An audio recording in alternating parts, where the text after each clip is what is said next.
Sina Azodi joins us from Washington. He's the Middle East Studies Director at George Washington University. Sina, thank you so much for your time. Give us an overall analysis as we are now, what is it, Tuesday evening in Iran. How do you see the bigger picture here? Well, I spoke to somebody in Tehran, and they mentioned to me that Tehran has been quieter compared to the past few nights where there were large demonstrations.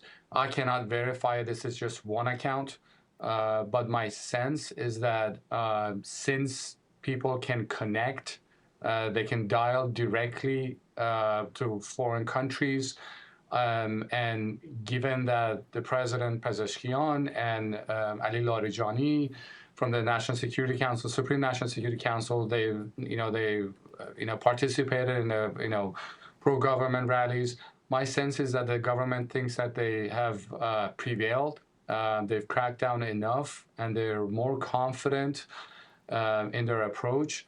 But my sense is that even if they are able to crack down completely, they have not resolved the root causes of this protest, which are economic and political.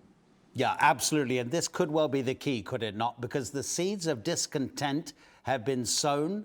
Is there a political space for the opposition to build on that? Because, Sina, this seems to be even more grave for the government than those demonstrations a few years ago, after Mahsa Amini's death. Well, I think this round of protests are not even comparable to the Mahsa Amini movement in terms of their size, in terms of crackdown, and the death toll of these protests. We're conservative estimates are now in 2,000, 3,000, maybe even more. And I do want to emphasize that even one casualty is too many. But this is why I'm saying that the government has been able to kill its way out of this round of protests. But I'm not sure if it's able to really address all the issues that people are facing. That is economic, it's water crisis, it's energy crisis. They're all together. And I don't think at no point in the history of the Islamic Republic it has faced so many crises at home and abroad. Yeah, absolutely. If there were to be a resurgence of the demonstrations because those issues have not been addressed by the government, what then? Because you think back to Tunisia and Egypt with President Ben Ali and President Mubarak, who both basically had to admit that they were defeated because the security forces said to them, hey, Mr. President, we can't kill any more civilians on your behalf. Will the security services in Iran always be loyal to the government? Well, so far they've proved to be very loyal.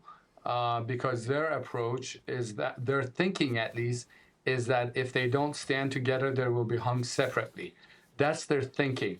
And some of the commentary that I'm seeing on social media vows to execute them, everything, it doesn't help. So if you want a successful, revolt, you need defections in the security forces. And when you promise them, with death and execution, this is not going to help them. Another difference with the Arab Spring is that in those two cases, the governments had good relations with the United States. They were sensitive to what the Americans were saying, especially in the case of Egypt, for example. But in the Iranian case, they take everything that the United States says in the support of the protesters, and they portray it as yet another signal that the U.S. and foreign countries are behind these legitimate protests. So I think that there are some differences between them. Sina Azodi, thank you so much indeed, Sina. I really appreciate it.